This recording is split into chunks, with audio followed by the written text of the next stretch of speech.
All right, ladies and gentlemen, we are live for the Pascal Siakam Bowl. Obviously, very much depending upon whether one of my top three favorite Cameroonians in the NBA decides to suit up and give it a go today. We'll do our standard lather and talk about randomness for a little bit while people file into the room.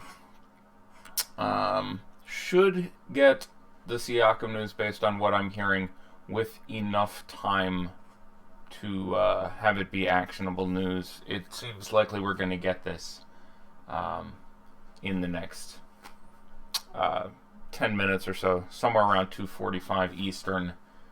Certainly appears to be the likely time where we will get that news. My current best guess is 60-40 that he does not play. He does not look terribly limber, if you will. Watched a number of clips of him warming up. Spoke to someone on the phone who is at the game, and he's moving slow and not great. What I find to be the most relevant clip is Nick Nurse saying, he's not any worse than he was yesterday. Yesterday, he didn't even dress for practice. Didn't put on his uniform, didn't do anything. Didn't get close to stepping out there. It's weird. It's obviously an incredibly important game for the team, both for obviously going down 3-1 in the series would give them a fairly small chance of pulling out the series, whereas 2-2 with 2 out of the final 3 at home would make them still probably the favorite, so that's obviously a massive swing itself. But beyond that, the future of getting Kawhi Leonard to stay in Toronto and all of that back jazz, certainly making it an interesting conversation. But it's the Pascal Siakam news will shape the entire slate significantly. I'm sitting on the rankings right now. I haven't hit submit because it radically changes 2 of the teams, and there are only 4 teams, so throwing in rankings to just have to potentially make a massive adjustment doesn't seem worth it. So I'm just going to sit on them, and then at some point we will get this news. Again, hopefully it seems like in 10 or 15 minutes, at which point I'll review these, make a final thing, and throw them in. Maybe we'll talk about the second game for a little bit first while we wait on that news, because that's obviously incredibly relevant. Someone just asked me, how many minutes do you have Siakam playing? Is he playing and I missed it? That would surprise me. So, just sort of chilling and taking a look at things.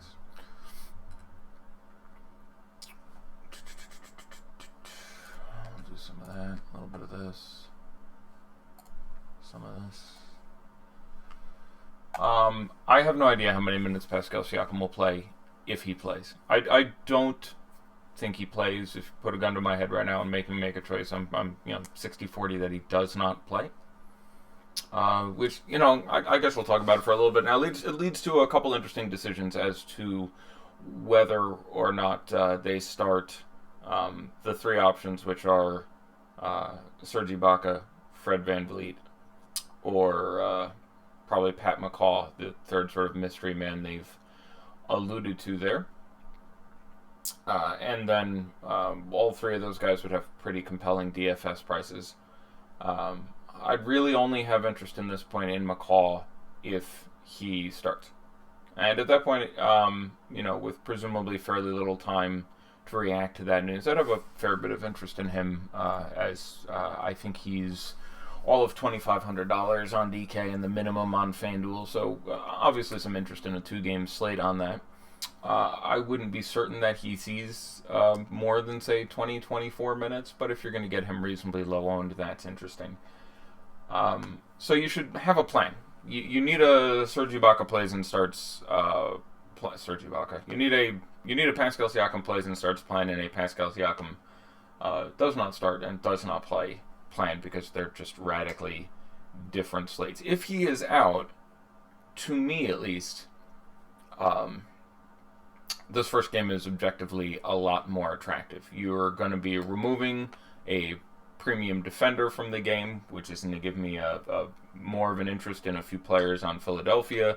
You're going to be removing 40 minutes and 15 to 25 shots from Toronto, where the guys have already become priced down. The second game is obviously all the players, to some degree, recovering from a quadruple overtime game, which could make that game even shittier. But even if it wasn't, I was already pretty low on that game. I actually fell to 5-2, losing my second consecutive sports bet on that last Denver and Portland game.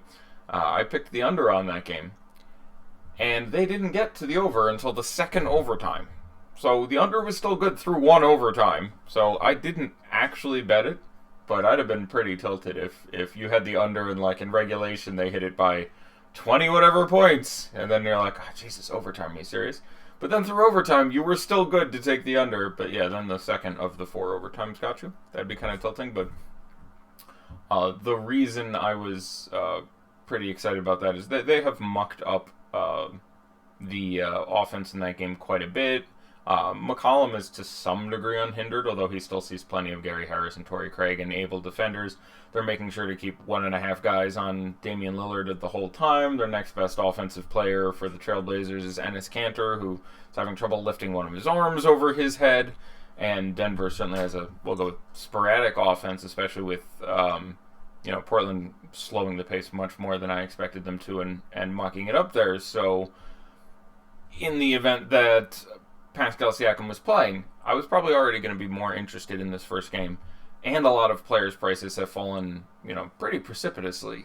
Serge Ibaka would have made plenty of sense as a tournament play at $3,600 anyway. In my opinion, Fred VanVleet would have made plenty of sense as a tournament play at $3,500 anyway. Obviously, the one who gets pushed into the starting lineup will be interesting here, but so will the other one as well. So going through the various cases for starting or not starting, the reason to start Fred VanVleet is what they have done most basically throughout the year in a situation like this. When you were, obviously, Pascal didn't miss that many games, but when you were without Kawhi, they would go to the smaller lineup and move Danny Green down to the 3, where he's perfectly able to guard. They'd start Fred at the 2 next to Kyle Lowry.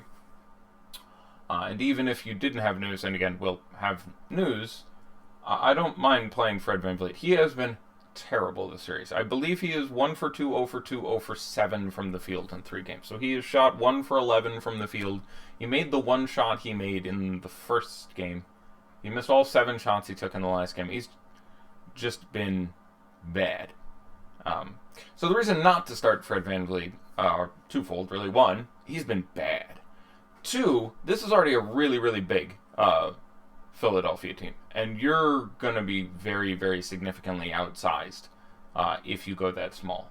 Basically, it would be an offensive bonus, you would think, over either Serge Ibaka or Pat McCaw, but a reasonable defensive liability. So I would say I think they actually start Ibaka if you want me to choose from among those 3 players.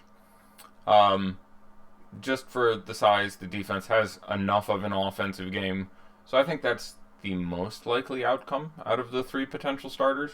And the Pat McCaw is sort of the hedge of, okay, we don't want to start the 2 bigs next to each other. Fred's been bad, or we don't want to go that small. So they put Pat McCaw out there, who is a pretty good defender, stands 6'7", but has been largely out of the rotation. And there is always, when you're looking at decisions like this, a certain just play your best players mentality, and that wouldn't be playing your best players. Right. So how to handle this exactly?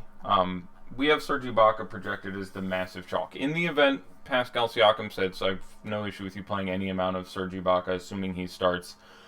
And your exposure is obviously limited because he just doesn't cost any goddamn thing. And there's a very real chance that even if he doesn't start, that if Pascal's out, that leads to some additional minutes.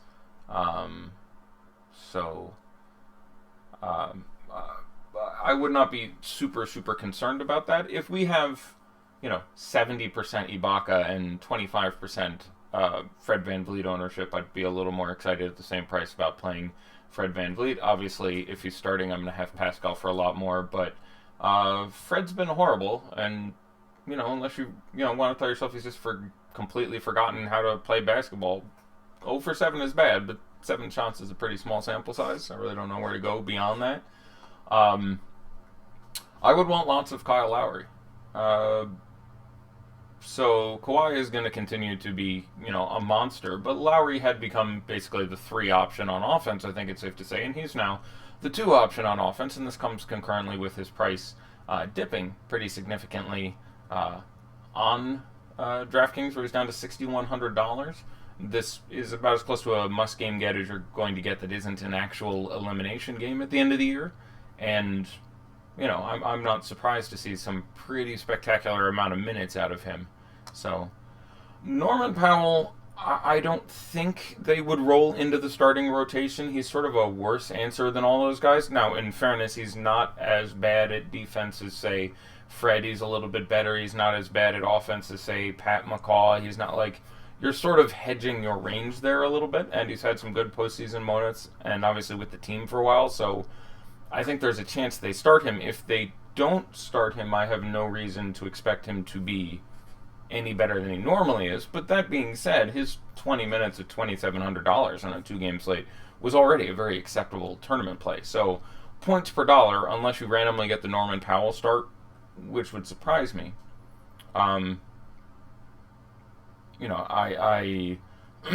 It's probably a little too cute in one lineup, but there's obviously nothing wrong with playing Norman Powell.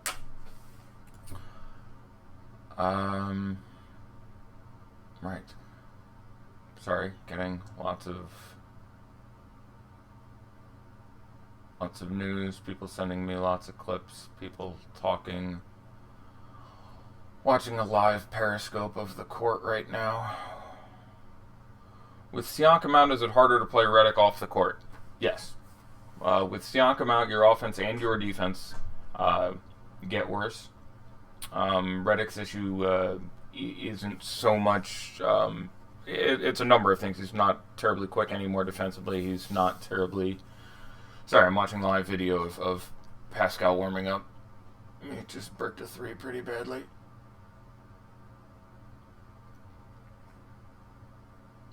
He's not living the ground on that jump shot. I don't know. It doesn't look good to me. He's laboring.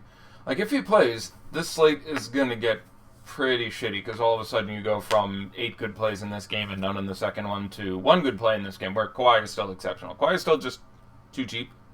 And you can expect him still to play massive minutes. Everyone, I assume, has seen the tweets that I've tweeted and retweeted and sent out, and everyone in the world has. The... Raptors' offensive numbers with Kawhi on and off the court thus far this series have been legendarily split. They are functioning at a very good level when he is on the court, and when he's off the court, they've just been horrific, and that's due largely to the bench being what was supposed to be one of their strengths in the series being truly dreadful. So, still sitting on things.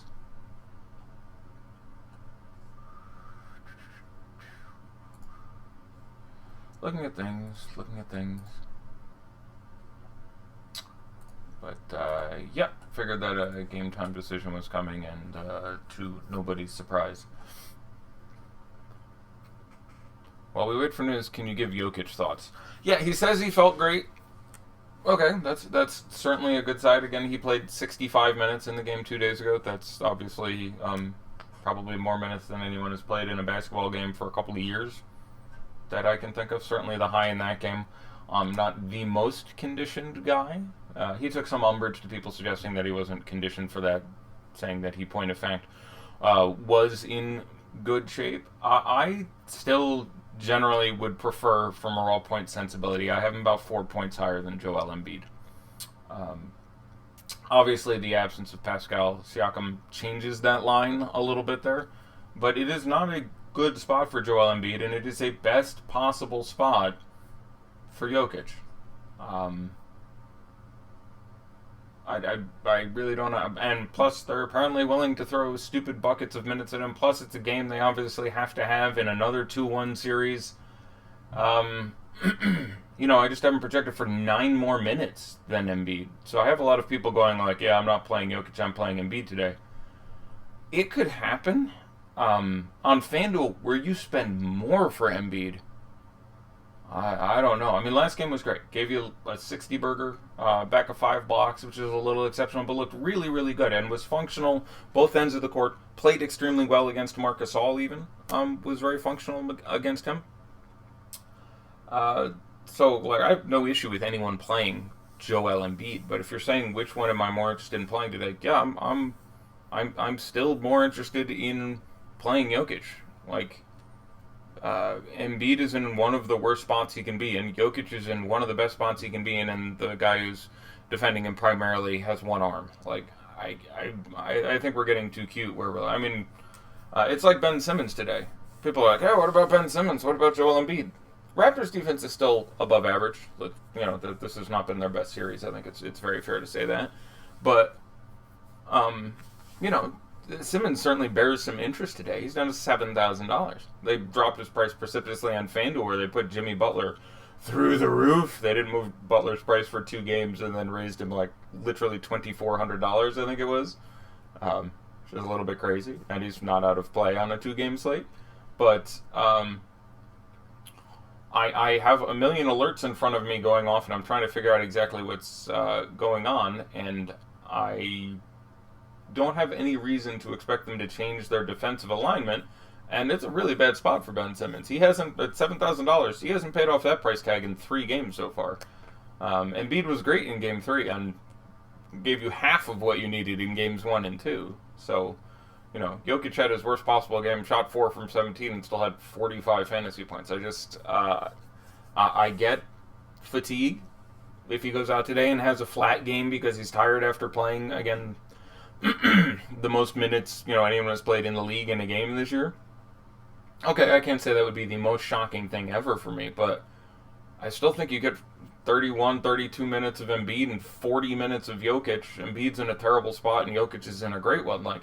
Yeah, okay, fatigue matters, but how much of Jokic's game is based on super energy and pace and pushing the ball with relentless intensity? Awesome ownership has Pascal 56%. What? I got nothing to say about that. If Pascal plays, this is going to be Pascal trending upwards. I am looking.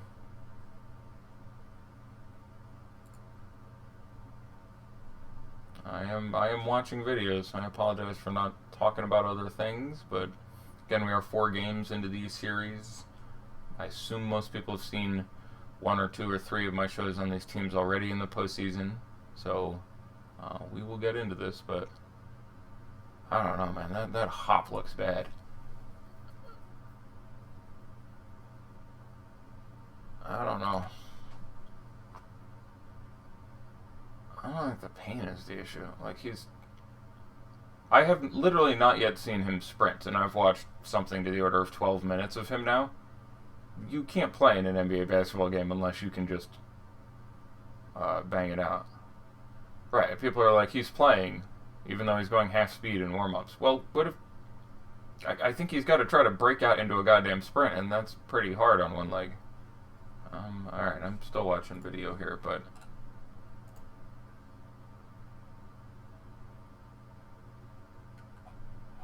But yeah, this is going to be a situation. So, looking at things. If Siakam is out, is Greg Monroe even a thought? I don't know how those two things are connected. Greg Monroe is a thought and a very good play, regardless of Siakam being in or out. They're on opposite teams. All right, so let's talk about defensive matchups for a minute. So based on... Siakam has guarded a lot of everyone. He switches off a ton of stuff. You'd need a few guesses to probably get this right. The player that Pascal Siakam has been the primary defender on most in this series is Jimmy Butler. And not a lot of people would have gotten that one. But these numbers break down pretty evenly. So it is a boon for everyone on the defensive side of the ball for. But yeah, if you hold on, I statted this out at some point. I will find it. Yeah, so Pascal Siakam in this series so far has guarded Jimmy Butler on 60 possessions, Tobias Harris on 49, and Ben Simmons on 41. So, yeah. But Greg Monroe is guarded on 8, which is, I suppose, to some degree relevant. But yeah, everybody, being that he switches around so much, I mean, the order of guys he has guarded the most is Butler, Harris, Simmons, Redick, Scott, Bolden, Monroe, Ennis, Embiid. Hasn't been on Embiid a whole hell of a lot. So what had happened earlier in this series was that after Game 1, Brett Brown switched it up so that Tobias Harris guarded Marc Gasol and Joel Embiid guarded Pascal, which was very interesting. Obviously hurt Pascal's ownership a little bit. It's one of a few reasons that I expected Gasol to be a little more aggressive. And he just wasn't. Again, in the event that Pascal does sit out today, I would certainly now questionable. Okay, that's not anything, but you don't like playoff Lowry. What is your take or projection for Lowry on FanDuel and GPPs? Thanks. So obviously we like him more on DK where the price is more advantageous, although the having to play 2-point guards on FanDuel, the significant price on Lillard, but he certainly bears... I would have a lot of interest in him as if Pascal does not play. A lot of people are going to flood to Ibaka and Van Vliet. I don't have a problem on FanDuel running Lowry next to Van Vliet. As a matter of fact, I think that's what I had in the one build I made with the presumption that Pascal would be out. Rodney Hood thoughts. It depends how popular he's going to be. I'll look at ownership in a minute and we'll go through that. Rodney Hood is not an incredibly good basketball player. I mean, we saw that last game and he had his, I want to say 15 real points and, 20 or a little more than that fantasy points. Like there isn't a ton of upside there. I would probably rather Barton.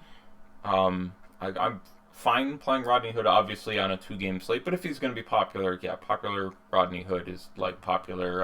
I bet Danny Green is going to be significantly owned again today, and I don't know why people don't want to learn their lesson on that, but,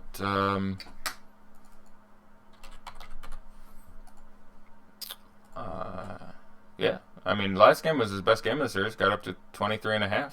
It's pretty good for 4K. It's pretty good. But I would still rather run,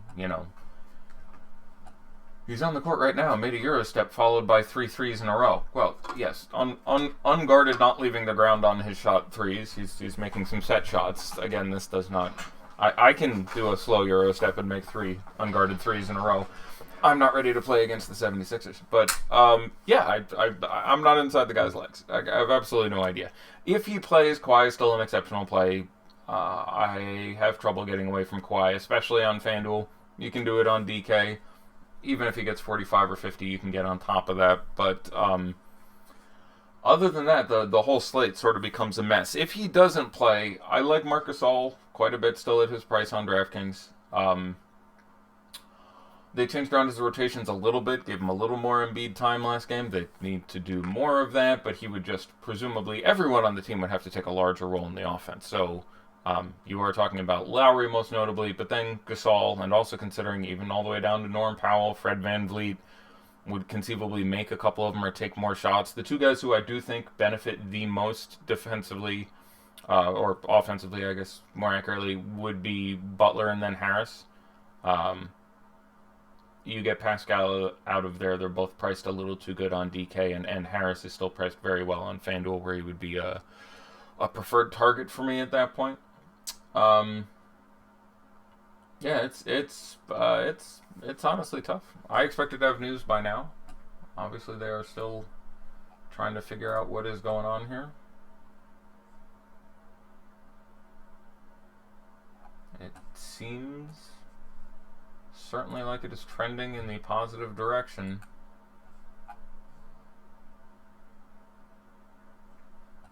That was not one of my alerts.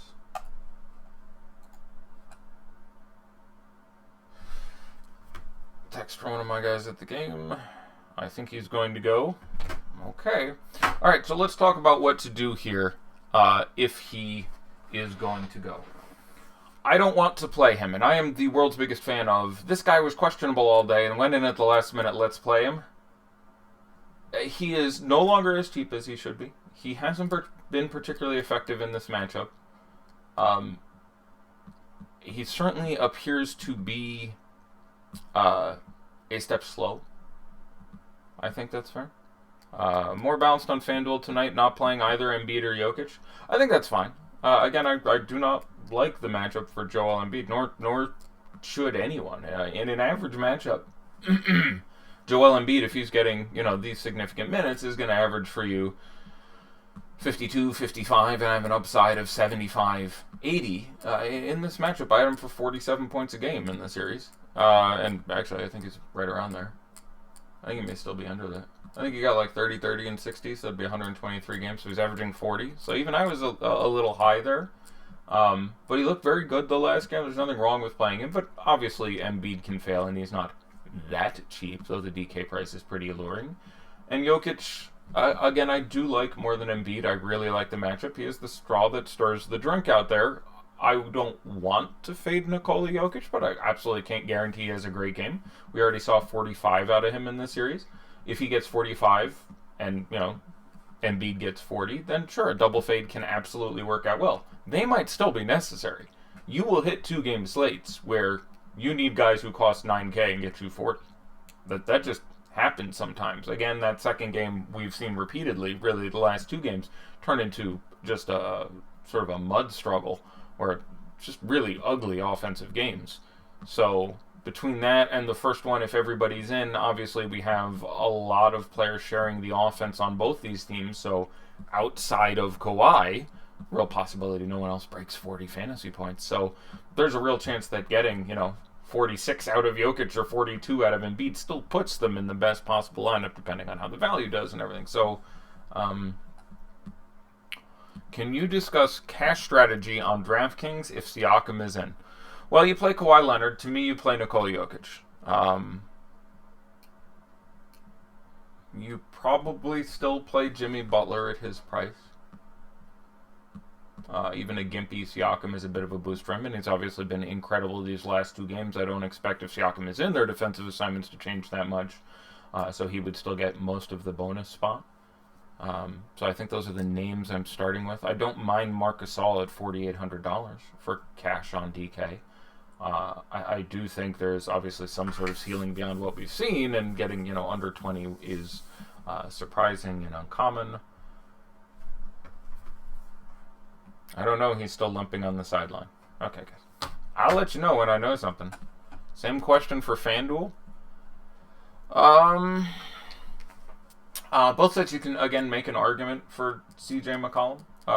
I've talked about it fairly extensively, but just he and Lillard are priced about where they should be. Lillard is a better player than him, but they are making a real focus on guarding Lillard, and it is easier for McCollum to get to his, we'll call it 45 very good number, than Lillard to get to his 58 very good number.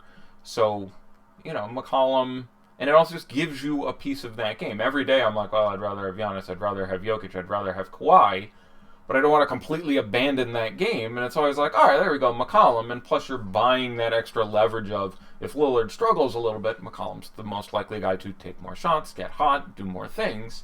So I'm, again, a pretty big fan of McCollum in all formats. Looked very good after playing his, I don't remember his number, 56 minutes, something that he played in that game. Really looked fresh at the end of that game. Him and Rodney Hood were the 2 guys with legs. Uh-huh. Mm-hmm. Mm-hmm. Sorry, guys. May just go without rankings today, although if it comes in the next minute or 2, I will pound them through. Favorite value play on FanDuel outside Fred? Well, yeah, Fred I do think is correctly your chalk play there. I'll probably go with Torrey Craig. One more game used to seeing the mask. FanDuel, gives him a better chance. FanDuel is an amazingly better play for scrub plays than DK for a few reasons. There's really 4 or 5 reasons. And the one that is most normally talked about is you can drop one. So if you play a guy with a floor of 5 and a ceiling of 35, and you get to take 35 when you spike it, and you don't have to play the 5 when you miss it. That's the first and most obvious and best reason. But the second one is just being on an NBA basketball court, shit happens to you. Like, being on an NBA basketball court is worth somewhere around, like, 0.35 fantasy points a minute, no matter how bad you are. If you are semi-Ojale, what have you, just running around a court for 30 minutes is good for 10.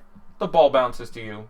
A guy loses his dribble and falls down and blows a tire. You pick up a random steal. You just get shit. So there's merit to Torrey Craig, who I expect to start and see 30 minutes again, where he's $200 off the goddamn floor. Now, I had one game of shooting 5 for 7 from 3 in these playoffs. Don't expect to see a ton of that. Wearing a mask, busted nose, reemergence of Will Barton. There's any number of ways to be concerned, but it's $3,700 goddamn dollars. So 30 minutes, 30 fantasy points doesn't shock me, and clearly brings a lot. Mike's got a FanDuel punt. I don't remember what he costs. He's a power forward. I remember that. If it starts with a 3, we're having a conversation. Mike's got 3,500. I would prefer him to Myers Leonard. If you don't have $600 for Zach Collins, yes, I'm fine with it. I think the most likelihood, I think I have him projected for 17 minutes. He only saw, I want to say, 12 or 13 in the last game. Someone asked about Greg Monroe before. I should mention that. I like Greg Monroe quite a bit, especially on DK in the Showdown, where he's, I don't remember, 2,200, and the full slate where he's 28 or 29 or something. He and Greg Monroe played center last game until blowout time, where they brought in Boban. But that was it. It went Embiid, Monroe, Embiid, Monroe, Embiid. That was the first half. Embiid, Monroe, Boban. That was the second half. If you think Embiid plays 32 minutes and the game stays close, you get 16 minutes of Greg Monroe, and 16 minutes of Greg Monroe is worth 21 fantasy points or something. So Greg Monroe is still someone I have some interest in. I like Collins. I like Collins too. I've said Collins over Leonard every game this series. I don't know if he got it in some of the games where they both scored single digits and the minutes went that way. There is, again, a real chance that Enes Kanter just cannot go the whole time. I think we've all seen the video of Jokic just slamming into his shoulder. Tough dude, and I really like Enes Kanter as a person and as a basketball player. But, yeah, there's some chance they start to take it easy on him, or he gets in foul trouble, or he's just ineffective. I've separated a shoulder. I've torn a rotator cuff. Just getting your arms up for rebounds over and over and over again without 275 pounds of Jokic slamming into you on the block 180 times is tough. So it's not super... And Collins gets time at the 4 as well. So getting, 22 minutes out of Zach Collins here isn't surprising at all. Thoughts on Harris? Obviously disappointing that last game. I liked Gary Harris a lot, where I said, he's going to play 40 minutes. Even if you think he gets 0.75 fantasy points a minute, which is about what you project him for in this series, that's still 30 fantasy points. And there's a ceiling beyond that. Yeah, I like that for $5,000. Well, he got you 30 fantasy points in 50 minutes. I still like him. The ownership obviously won't be there. He did foul out, by the way, which is the only reason it wasn't 56 minutes or whatever the hell the full total would have been for Gary Harris in that case. But he's their best on-ball defender, especially with Torrey Craig a little bit roughed up. So I still like Gary Harris. I like him a little more on FanDuel, where the price is a little more advantageous. Not a priority for me, but yeah, I like all the Harrises. You may play any Harris in your player pool today. Butler's still worth the play at $9,400 on FanDuel. Objectively, no. He is a worse play at that point, points per dollar, than McCollum for $1,900 less, who I've projected for, I believe, 1 fantasy point less. That's obviously not, incredibly different. He is worse points per dollar than probably Danny Green, certainly Torrey Craig, certainly Gary Harris. Is he worth the play? Yeah, absolutely. He can get 55, and he's going to be 11% owned because of that price tag and can bust the slate open. So, you understand you're making a tournament play. Tobias Harris, yes or no, a good play. Oh, there's nothing I like more than reducing complicated subjects into binary yes or no answers. But yes, Tobias Harris is a good play. He'll be dealing with either a somewhat gimpy or completely absent Pascal Siakam. And, has been solid. It's a good rebounding spot for him, so we've seen those double-doubles come in. It's not a brilliant play. On DraftKings, I would slightly rather play Jimmy Butler in that range. If Pascal is out, I would rather play Kyle Lowry in that range. But he's similar to Jamal Murray. I probably slightly prefer him to Jamal Murray. A little bit safer. Upside is similar. A little bit healthier. A lot of people are banged up. We don't talk about. Jamal Murray is still dealing with 2 different leg issues. The worst one result of taking a hard screen from Jakob Poeltl. JJ Redick left the last game. He isn't 100%. Like, there's just a lot of banged up dudes out there. Any interest in Lowry if Siakam is in? Yes, I have some interest in all players who are going to play 30 whatever minutes on a 2-game slate. So, like, I think it's wrong to have 0 Lowry if Siakam is in. And there's a very real chance that Siakam, like most players, if you're injured, you make sure to not screw up on defense. So, you guard hard, you have limited energy, and you're in pain. When you're done with that, you're a little slower up the court, you're a little more interested. When people get fitted with their face mask or have taken a bad bruise, you tend to defer more offensively. So you do your job on defense, because no one likes to be the guy who gets roasted, but you get up the court and you set your screens and you pass the ball, and you're a little less likely to go off. And so by extension, that's one of the reasons I'm not super interested in Pascal. And I still think there's a cookie there for Lowry, even if Pascal plays and starts. Who is the most playable small forward on FanDuel besides Kawhi Leonard? Maybe Will Barton at this point, but I'm going to go look. I mean, there is not a lot of differentiation between Redick, Harkless, Barton, Hood, Ennis. Taking a look at our ownership real quick.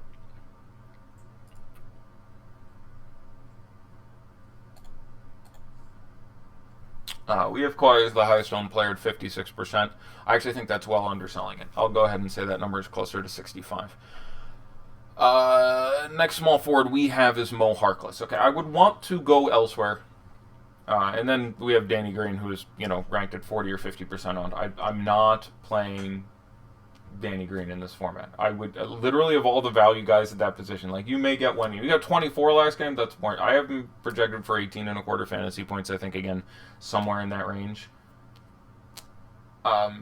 You can get the twice yearly 50 out of him. You can get the 4 times yearly 40 out of him. But usually you are mucking around in the 10s, 12s, 15s, and I just think it's more likely you get a big number out of Torrey Craig at much lower ownership. It's more likely you get a big number out of Malik Beasley at much lower ownership. It's more likely you get a number out of Rodney Hood at lower ownership, who isn't even on my first page here for FanDuel expected ownership. So I probably stick with Barton, not for reasons that I recognize as valid, but they stuck with him all that last game because he made a couple threes, but he made a couple bad decisions. His defense was very dicey.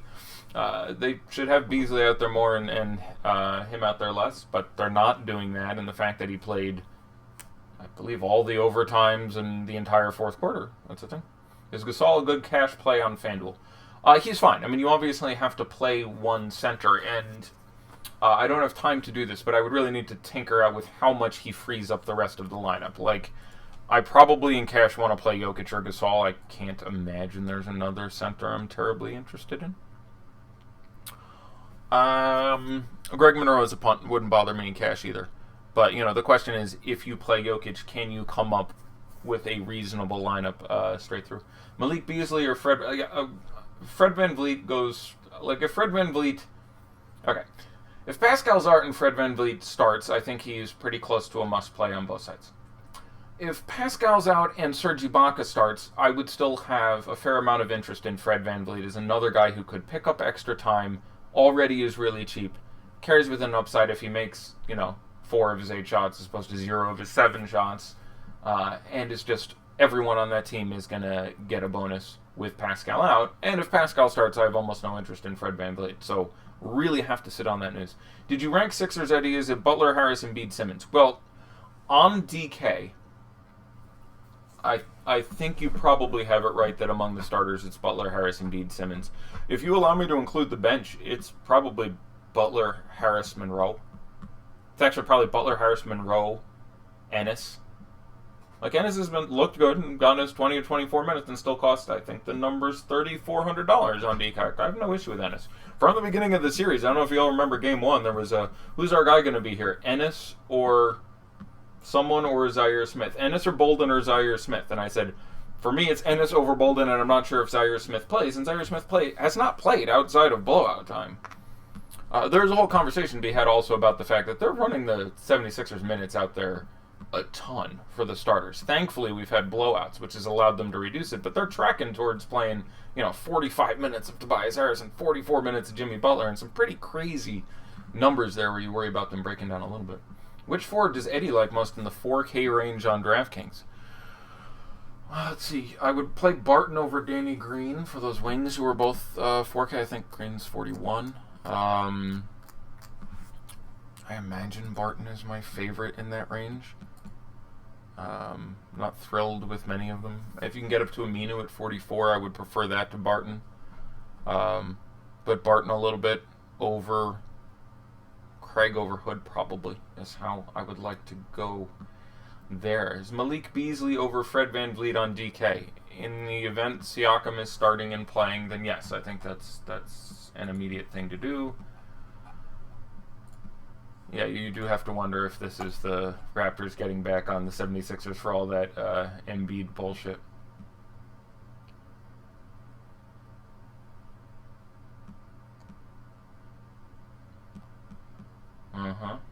He's now questionable. Thoughts on Lowry and Lillard FanDuel cash? I'm fine with that. I mean, your potential point guards you can play in cash on FanDuel would be Lowry, Lillard, VanVleet is a drop. Simmons is down to 82. I still like him less than all the names we just said, but so yeah. I mean, there are 5 point guards on FanDuel, of which you must play 2. So yes, Lillard at 97. Points per dollar, it's probably VanVleet at 37, but then Lillard at 97 is probably a little better than Lowry at 72. It's probably a little better than Murray at 74. It's probably a little better than Simmons at 82. How big of a downgrade to Gasol if Siakam is in? He's still absolutely fine to play. He's underperformed this series, obviously, giving you basically 20 and 25 in the 3 games. He's got like 2 25s and a 20, but he's $4,800. I think those are all underperformances, and where I have no proof of this, if I was Nick Nurse, one of the things I would be saying to Mark Solmore is, hey, could you take those open threes? Could you be a little bit more involved? Could you make Embiid work a little more on the defensive end? You know what I'm saying? You finally got big-ass beatdown game out of Embiid last game. Part of that was because Mark Sol isn't making him do any goddamn work on defense. Or by extension, the same thing with Pascal, because, again, Embiid switched over to guarding him more in the last game. But the point is, yeah, you got to make that big guy, move his ass as much as possible. Siakam worth 2 points. Yeah, I would think Siakam's worth 2.5 points on the line.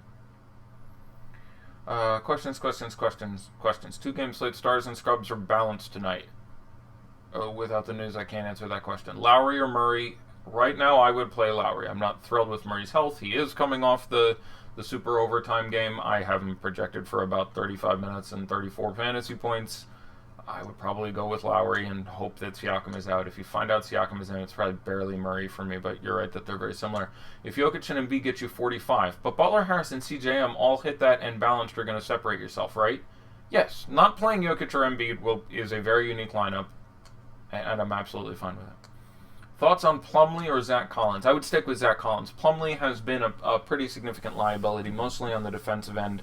Almost certain had the worst plus-minus in that last game, and he was one of the reasons, again, that Jokic played the final 40 whatever the hell minutes of that game. He did not come out in the second half. He came in with 2 minutes into the second quarter and never left.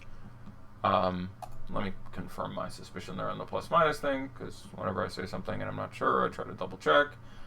Yeah, Mason Plumlee, minus 10 in a game they lost by 3. Paul Millsap, minus 8, by the way, if you're curious. But, yeah, he was not good. He played 12 minutes, had 4 fantasy points, and I do think that is apropos of something, and I'm worried about his minutes. So we did get a very nice Plumlee game at the start of the series, and that was nice and got some people some money. But at this point, I do think, that is a real thing. FanDuel GPP, anyway, the winning lineup has no Kawhi. Yeah, but it involves something pretty weird happening. There's just enough value at other positions. He's at 9,900, still a little underpriced. And as you mentioned, the second most expensive small forward on FanDuel is James Ennis. It goes Kawhi minus $5,200, James Ennis. So, is there any way? Yeah, but it's going to involve a sprained ankle or a sniper or an Ebola outbreak or something. Like, something really weird is going to happen I don't 100% a lot, but I would probably 100% Kawhi on FanDuel. Siakam out with the Raptors as they enter the court. Well, we're apparently in a brave new world, everybody. All right, I'm going to review some things. I'm getting official here, but it seems like he is going to do this.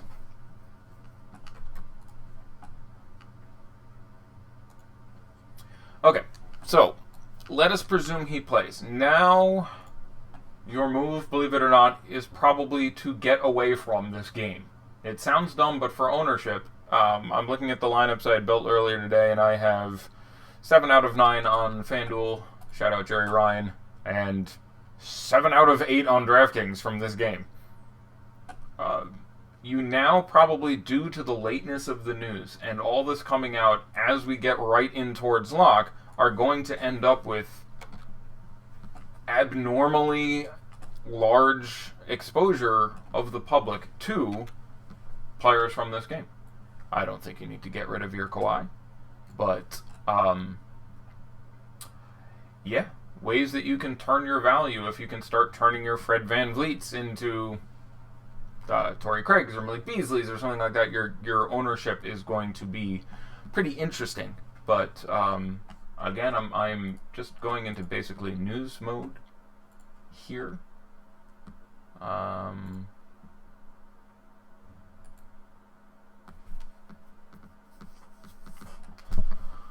Oh my God, they are really dragging the shit out. Torrey Craig, Fred VanVleet, or Malik Beasley. I'm going to assume Siakam plays at this point because why not? And I would slightly prefer Craig to Beasley just because of 30 minutes and 20.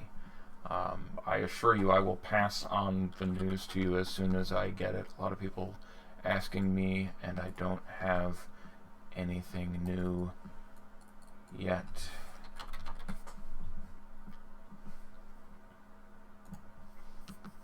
This is exciting. So yeah, that is your plan, and again, hopefully you were building with the, okay, this is what I'm going to do if he is in, this is what I'm going to do if he's not. I really still don't want to play him. Now, he's going to be like 5%. It's still a consideration. Whenever on a 2-game slate you get a good player at that low percentage, you can go with it. But, you know, he has not looked that great. I do think he is to some degree labored, and there are a lot of other great plays in that range. So, I'm a little disinclined towards it. And if you've watched the show all year, you know, that's a little odd for me. I'm usually, about twice a week, I end up saying, I like this guy. He was questionable. I think he's going to play. He's going to be 3% owned instead of the 12% he should be. I like him for that reason. He looks to some degree labored for me. That is my sole rationale for still not being a big fan. But for that reason, I'm still not a big fan. Like, you need him to outscore all the other guys in that range, and you're probably playing Kawhi. Yep. No, there's no one on the 76ers on the injury report. McCollum, Scott, or Tobias Craig. I would play Tobias and Craig between those two pairings. Again, Tobias's ownership is going to be down. It appears he will play. Yep. Okay. So there it is. The news, apparently official. So, yeah, get rid of some dudes in this game and play some other dudes. Find a way to get away from... There is going to be 40% Serge Ibaka ownership, which is going to be completely unjustifiable in this situation. Get away now.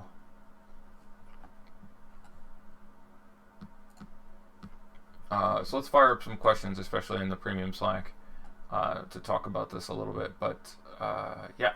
There's obviously some very real concern there. So this, so where we end up at the end of the day is we don't know how this is going to affect his minutes. We don't know how his defensive is going. Ibaka points projection 13. I think I have him at 14.75 or something like that. But yes, now in the mid-teens. Unfortunately, he's so cheap on DraftKings that this isn't a massive issue. But if he's 30, 40 something percent owned, play someone else who's 30 or 40% owned.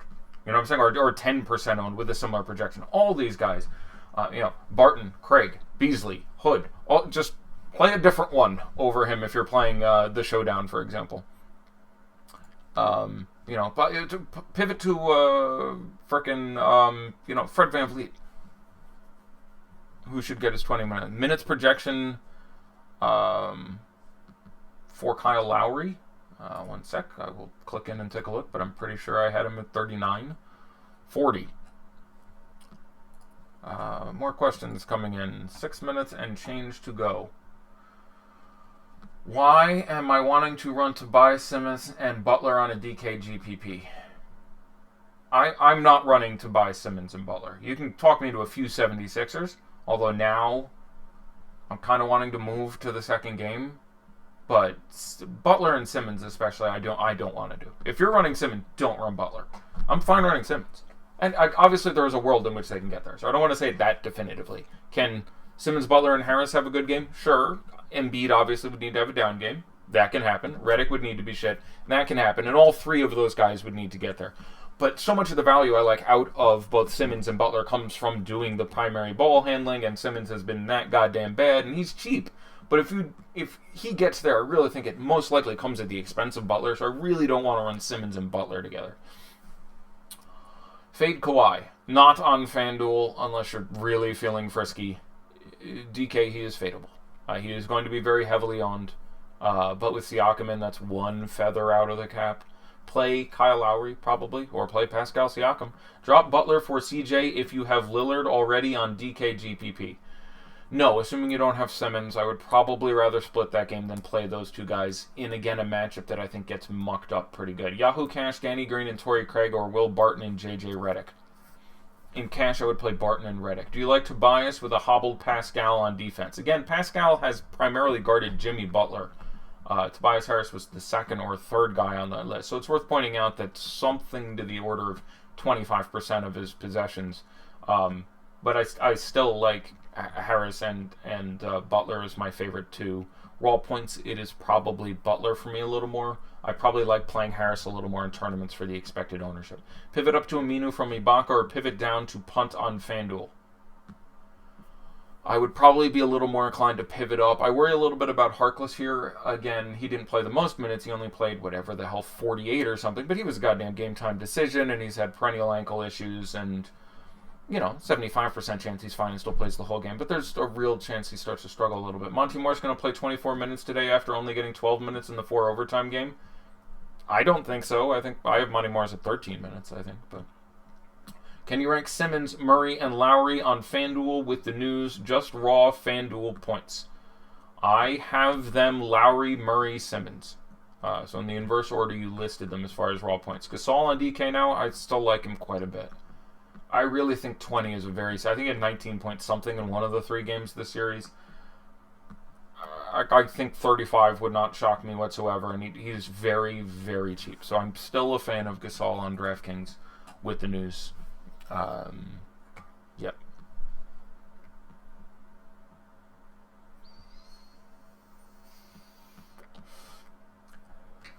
I don't have a Pascal points projection. I don't have any reasonable basis by which to generate one. I think it is most likely that he plays 36 minutes, which is taking a few off, and is a little bit, hobbled and scores. Like I can pull something out of my ass, and it would probably be in the mid-30s. But I have no way of knowing. And again, I watched most of his warm-ups. There was no sprinting. Little hop step side to side, appears to have some mobility. Again, from my own personal experience and from watching a lot of basketball games, guys just tend to be a little deferential when they're not 100%, and we've seen a lot of that with Jamal Murray taking fewer shots just because he's not 100%. So you don't fuck up on D, don't get burned, so the coach doesn't throw your ass on the bench. But I am concerned for Pascal. You can certainly do it. It's a 2-game slate again that sort of overrules everything when you're talking about all these potential decisions.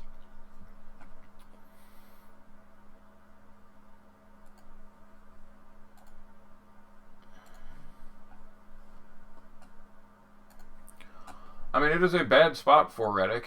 We've re-entered the larger possibility of him getting played off guard. He's best on FanDuel. I'm fine playing him on FanDuel. Like, the position is such hot garbage, you can obviously play him on FanDuel. Like, I like him more there probably than Ennis. I still project him for more minutes. Yeah, I legit like him on FanDuel.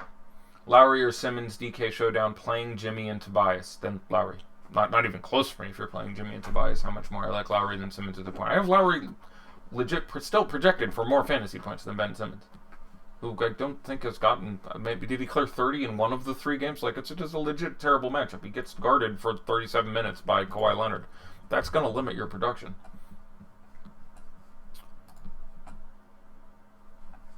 Alright, going into additional news, I'm just looking at alerts and stuff, trying to find just anything, additional nurse comments, anything like that.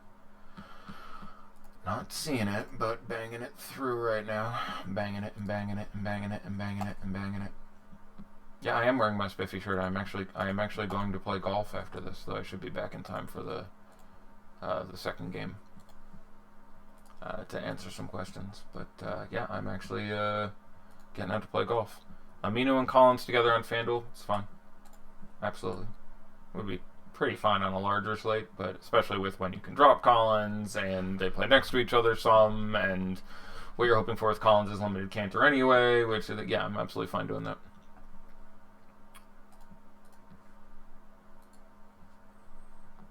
No, the main event on DK isn't going to overlay. It's going to fill or misfilling by like 1%. So it may only rank 15.8% as opposed to some stupid percentage, but no, there is not overlay in that. I actually just looked at it. Good question, though. Good thing to look for, but yeah, no. Okay, we are underway. We'll do some quick ownership, and then we will get out of here. So let's head over to, I'm really curious on some of these numbers we're going to see on the Raptors. But I suspect we're going to see some pretty big numbers here. All right, the main event on FanDuel, 300K. Tobias Harris, 36. Kawhi Leonard, 71. Yeah, that's what I said. I was pretty sure that had to be significant. Van Vliet, 32. Yeah, on FanDuel at that price, that makes sense. Lowry, 42. That's fine. Ibaka, 37. Gasol, 21. Redick, 28. Butler, 32 at $9,400. Okay. Simmons, 28. Tobias Harris, 36. Joel Embiid, only 17% on FanDuel. I'm pretty excited at that. The rest will be Jokic, so you have basically 17% Embiid, 21% Gasol, so that leaves 61% and some change.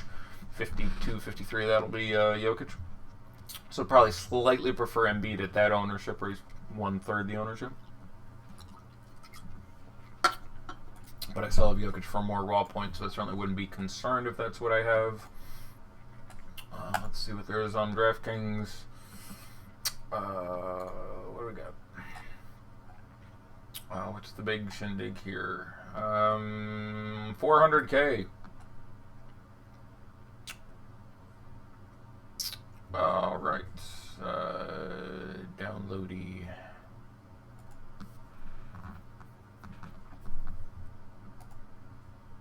Yeah. I don't know. I still think you're going to have like 35% Ibaka. I don't know. I'm opening it now. That's going to be a number. And again, there is a real possibility in this game. He doesn't play any time at the 4. He just backs up Marc Gasol. They actually increase Marc Gasol's minutes significantly, match him perfectly for Embiid, and he plays 33, and you get 15 minutes of Jokic, 15 minutes of Ibaka, I meant to say.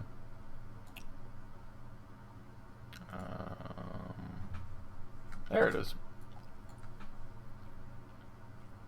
I was close. Serge Ibaka, 37.6%. So, here we go. Kawhi Leonard, 66.5. Yep. Joel Embiid, 49. Yeah, I'd come in well under that. Like, I really shouldn't need to say this, but they've played 3 games this series. He's been terrible in 2 of them, and good in 1 of them. I guess the one was the most recent one. And again, you worry for his health, but hasn't been any issues thus far in this series. 2 days off for them as well, not one. So, yeah, he's probably going to be just fine. I'd still project him in the 40s, which doesn't feel too bad. But, like, playing him over Kawhi, I think fails you more often than not. Playing him over Jokic, I think fails you more often than not. FanDuel, 17%. Okay, that's got me interested. DK, 49%. I know the price is cheap. I still would have rather gone with Jokic. Jimmy Butler, 46.43%. Kyle Lowry, 46.42%. That's pretty funny. Yeah, with Siakam, and that's a little more Lowry than I would want, but $6,100 is very cheap, and again, as I've said way more times than is interesting, real chance that Siakam's a little laid back. Lowry has to assert himself a little more. Him getting to 40 is certainly not out of the realm of possibility, and that feels pretty good at $6,100 on a 2-game slate. Ibaka, 37.6%. I'd want to come in well under that at this point. If I was playing, I'd probably play none if that news had come out. Again, I wouldn't recommend that for a person because just he is so cheap that even if he plays his normal minutes, getting 27 out of him isn't impossible whatsoever. But on like 2-game slates or something, it's just a spot where I like to look for an edge. And it's worked, I think, every time so far I've said it this postseason, except for the one, crazy Embiid game that we got, which could happen again today. Although, again, as a Nets, slightly different ball of wax. But still, in the realm of possibility. And on a 2-game slate, 60 can be dominating. He doesn't need to get 80 again. Embiid puts up 60 today, which is certainly possible. We just saw it. That's a pretty sexy performance. But 50% for, third most expensive player on the slate or whatever. That's a bit more than I'd want to go out there. Tobias Harris, 32. I'd want a little bit more. Marc Gasol, 29. I'm fine with that. Ben Simmons, 28. Yeah, it's still too high for me to want to go there. He's been bad. And Pascal is in. And so he's almost certainly still going to get just swallowed up by Kawhi Leonard defense. Could he get there? Sure. Price is down. $7,000 feels good. But I still have him projected for, I think, 30.5 fantasy points, which is pretty scary for Ben Simmons, but it's worst possible spot. Danny Green down to 21%. We're not quite there, but we're getting close. James Ennis, 18%. That's fine. JJ Redick, 16.5. That's fine. Norman Powell, 13. Fred VanVleet, 10. Right. So, I would rather play Fred VanVleet at 10% than Serge Ibaka at quadruple the ownership. Greg Monroe, 3.6. I'd have more than that. Mike Scott, 1.35. TJ McConnell, 0.18. Jody Meeks, 0.14. Furkan Korkmaz, 0.12. Guy, Pat McGee. I don't think there's anyone who's actually out, so you can't fail. Jeremy Lin is technically active, so you do not play yourself. Nope, all these players are there. I don't think you could actually play yourself in this game. Jeremy Lin is there and technically active, just unlikely to play. There we are. So sorry everyone. The way that broke down, there's didn't end up being FanDuel Big GPP got Siakam 15% and Monroe 3%. Yeah, I'd be really happy with Monroe 3% on FanDuel. There's just for Monroe on FanDuel, it's sort of an interesting, game theory case. What you need to happen there is other value to be shit and other centers to be shit. So you need, Embiid to score under 50. It's obviously very possible. You need Jokic to score under 50. Has happened once in the 3 games. Very possible. And you need Monroe to be a passable value play when all the very popular Fred VanVleets and on FanDuel, not really Serge Ibaka's, but, JJ Redick's and Torrey Craig's and Fred VanVleets and all the other value there fail, and you actually get 26 out of Monroe, which is not impossible. So 3%, I'd be a fan of that. If playing Jokic... If playing Jokic okay with Millsap and Barton with him, or go down to Aminu from Millsap and up from Barton to Gary Harris. Yes, you can play Jokic, Millsap, and Barton without any issue whatsoever. They basically don't play Millsap at center, so on a larger slate, you're like, I don't know if I want to play 2 bigs in the same game, but if you try to not play 2 bigs or 2 guards or 2 wings from the same team, it's almost impossible to line up on a 2-game slate. And again, I like Millsap this series still at where he is continually priced. I have him projected for, again, the difference between last series where I had him in the mid to high 20s as opposed to here where I have him in the low to mid 30s every game. Still $5,600. Same thing with, Horford, who I projected near 40 for every game in the series. Millsap is still really cheap, and I obviously like Jokic, and it's perfectly possible for them to have good games concurrently. But yes, I'm okay playing Jokic and Millsap together. Last check for some other comments or questions, and then I will get out of here and get onto the golf course and hurt my back. Yeah, there's a lot of Ibaka on DK, and that was the edge that was left, and so that's fine. You got to pivot. You refuse to cheer for injuries. Yeah. Okay. Oh, you're going to play mini golf. I'm going to play golf. Golfity golf. Okay, my friends.